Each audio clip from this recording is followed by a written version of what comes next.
Today was one of the roughest days I've ever had. My father, he's 67 years old. He worked as a veterinarian for 40 years, loves animals, super passionate about helping animals. My great grandfather worked for 40 years, long hours for 40 years as a veterinarian. He was just scammed out of his life savings, just under 400 grand. I can't even believe it. He was giving me a ride down the street today, and we were just chatting. He asked how I was doing. I asked how he was doing, and he kind of hesitated a little bit. Eventually, I got him to open up, kind of tell me what was stressing him out. I could tell something was stressing him out.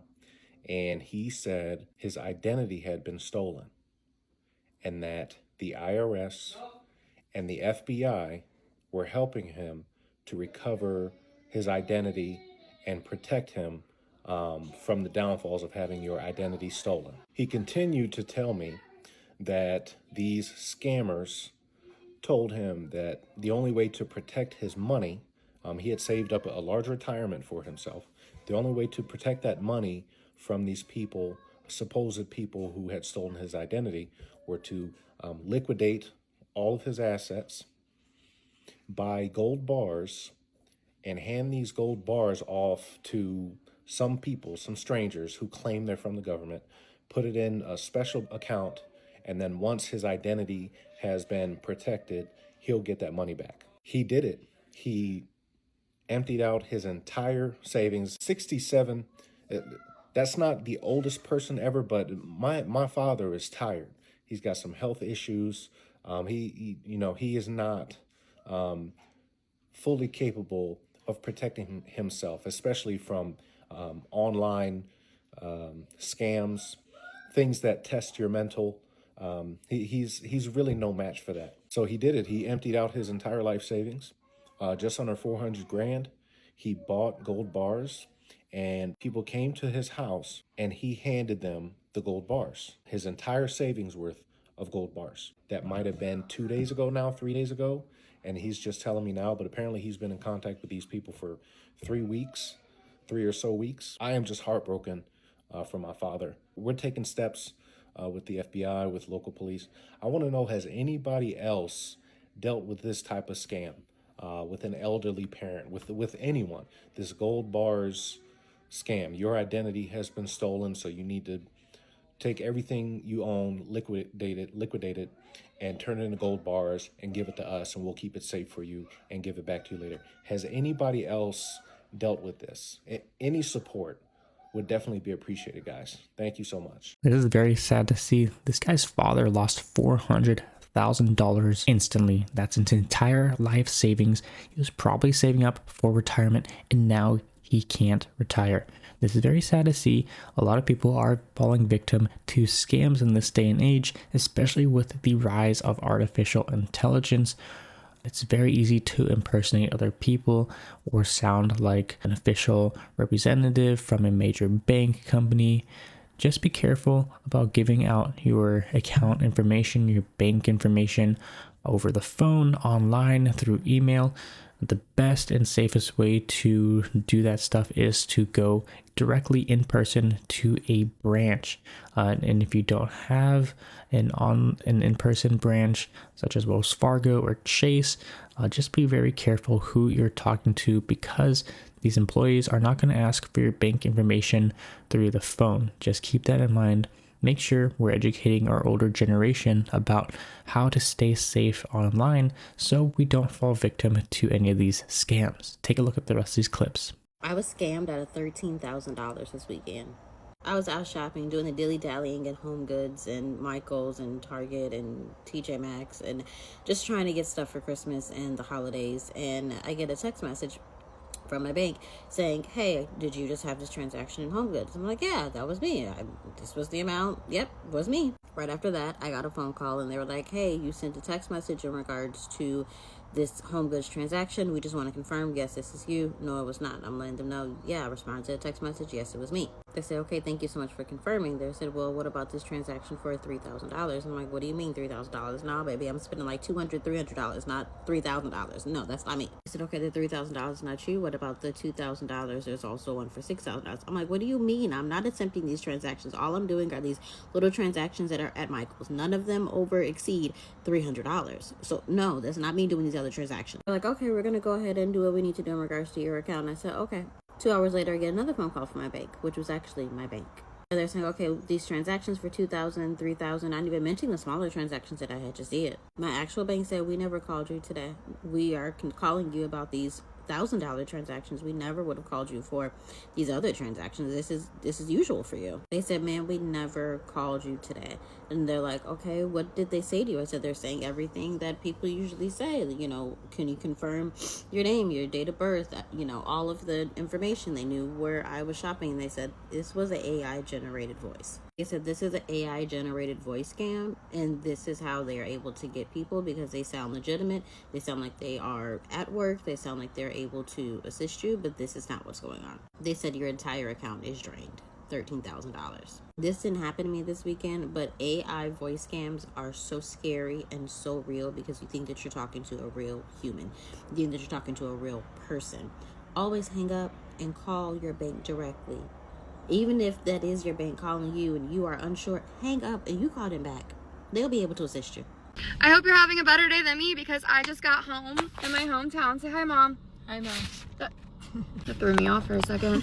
And I've been crying literally all afternoon because I got a spam call. I got a spam call saying that I had 2 warrants out for my arrest because I missed jury duty. Except I didn't miss jury duty, and I never even received it in the mail. But me being the anxious human being that I am, I heard that and I was like, oh my God, and I start sobbing. I literally run downstairs, get a pen and paper, because this man's telling me that I have to write all this down and blah, blah, blah, blah, blah. And I send, I'm not going to say who, but I have to send money via Zelle or Apple Pay to release my bond so I don't get arrested. And you know what the name is for the Zelle? Kitty. Blah, blah, blah at yahoo.com. Yeah, I'm an idiot. And then after all that, I'm like crying to this cop, and he's like calming me down, and I thought I hung up on him. No, he hung up on me. Then a different man calls me, and I take it down to my mom, and she starts cussing him out because she's like, Jessica, this is a spam. And I'm like, no, Mom, this is not. Stop. I don't want this used against me. No, it was a spam. And he told me that if another warrant came through for not showing up in court, and I have to pay another fee, or it's going to be criminal. You're talking to the girl that she's only gotten a speeding ticket in her entire life. I never even went to the principal's office. I've never been in trouble my entire life. Hello? No. Thank you. So now I went to the police office in my hometown crying, and they confirmed to me that it was a spam, and they are taking care of it. And then I had to call Davidson County to confirm that I don't have any warrants out for my arrest. I don't. And they told me that they wish I would have called them before sending this man money. So now I'm at the bank to try to get my money back. Part 2 coming. Part 2 coming, see if I get my money back. But also, don't fall for scams. I'm too anxious, okay? I would never survive in prison. Fuck. Yo, why nobody told me that the phishing scams was getting better at work? It got the fuck out of me the other day. I was mid-email, mid-task. All of a sudden, I get a pop-up.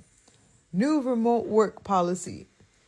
Dog, Flash don't got shit on me the way I flew to that email. I dropped what the fuck I was doing. That wasn't important. Minute I clicked on that shit. Got your stupid ass. The fucking IT helper came out like the Men in Black. And I just want to know, when did they change this shit? Because back in the day, it used to be easy to catch on. You know, it'd be like stupid shit. Like, oh, you sign up for this link and you're going to get a free iPhone. Like, be fucking for real. Don't fuck with my work from home days, though. Immediate attention. Had to be somebody young that sent that shit out. Because ain't no way somebody older thought about that shit. And you were fucking up. Is nothing sacred? That's damn near blasphemy.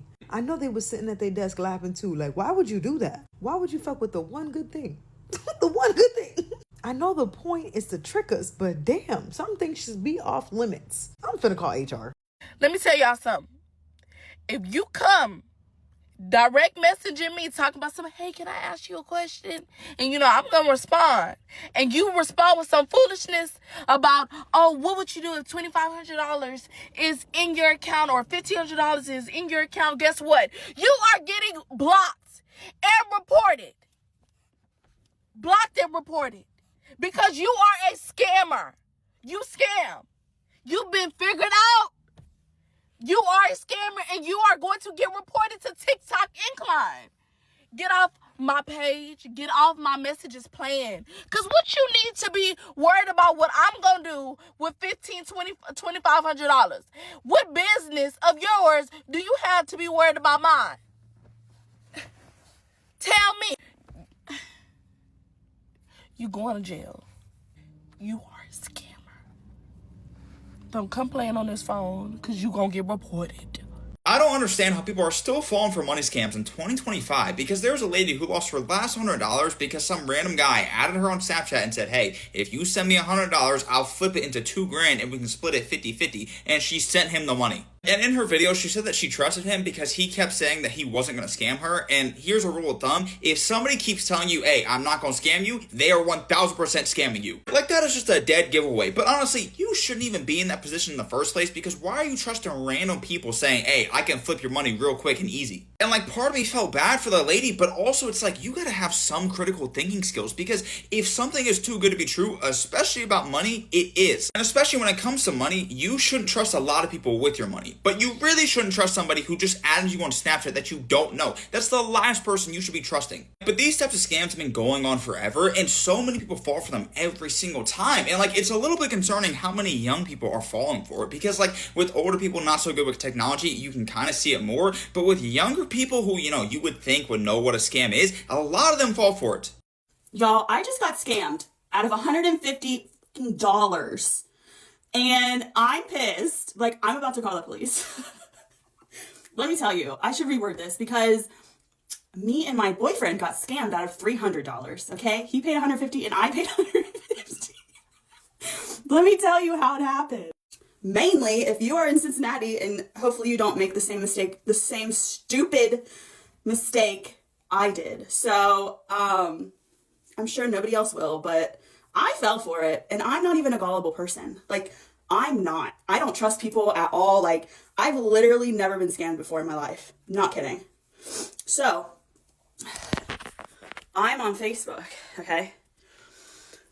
I can't breathe because I'm so fucking pissed off. I'm on Facebook the other day, and I see this guy had posted Bengals tickets for sale, right? So I was like, oh, interesting. Not uncommon, right? Like, everyone's fucking selling their tickets right now. So I'm like, all right. He posted in like a group, like a group or whatever, like a county group. So I went to his page. He had posted the same thing on his page too, right? So there was comments on that, and there was comments on the page. And we had multiple friends. We had like 10 multiple friends or whatever. So I'm like, okay, this guy's probably not trying to scam me, right? So I send him a message and we are messaging back and forth. I'm going to put the messages in this fucking video so you guys don't get stupidly scammed like I did, all right? So we're messaging back and forth and they're like, the tickets are $150 each. And I'm like, wow, this guy really wants to get rid of his tickets. Like, damn, like that's a good fucking price for the section. So I'm like, whatever, that's cool. So I'm like, yo, so do you take like Cash App, Venmo, PayPal? I can meet you in person. Like, I'll write you a check. Like, what do you take? Like, how do I pay for these? He says Apple Pay or Zelle. Those are the only two money apps, money transfers that I don't have. I don't have Apple Pay and I don't have Zelle. So I'm like, all right, let me see if I can set up my Apple Pay real quick. So I go try to set up my Apple Pay. It didn't work. It didn't work. Okay. Like, I'm not very smart when it comes to like setting up stuff like that. And so it didn't work. That was red flag number one. Okay. That was my spidey senses. That was my gut being like, bitch, stop. Right. So it didn't work. I should have stopped there. I didn't. So I was like, let me tell my boyfriend, right? So I told him. He's like, I have Apple Pay. I'm like, oh, okay. So we like do the messages back and forth, and he gives me the Apple Pay number. And I give it to my boyfriend. And this is red flag number 2, okay? Red flag number 2 is his phone number is not local. His phone number, I Googled it. It was like Detroit. So I'm like, well, that was red flag number 2, and I ignored it. That was my gut being like, bitch, stop now. I didn't. I even asked the guy. I was like, oh, you're from Detroit? Maybe he is. Like, I don't know. Like, that's not uncommon, right? Maybe a little bit of a red flag, but not uncommon. Like, people have phone numbers from wherever. Yeah. So, yeah. My boyfriend sends the money. He does. He sends the money. And the guy was like, send me a screenshot once it's completed. I'm like, all right, I got you. So that's what I did. I sent him the screenshot when it was completed. That was 3 days ago, and I don't have any motherfucking tickets, okay? He's not responding to my messages. So my boyfriend's like, you've never been scammed before? No, I haven't. Have you? He's like, yeah, I've been scammed before. I'm like, we need to break up because the 2 dumb people should not fucking be together. Like, what? What do you mean you've been scammed before? Oh my God. Anyway, we're not getting the Bengals tickets, and we just wasted $300. So, yeah. Anyway, I'm going to work out with my dumbass boyfriend, and I'm going to try not to get scammed anymore. I'm just kidding. He's not dumb. We are both dumb.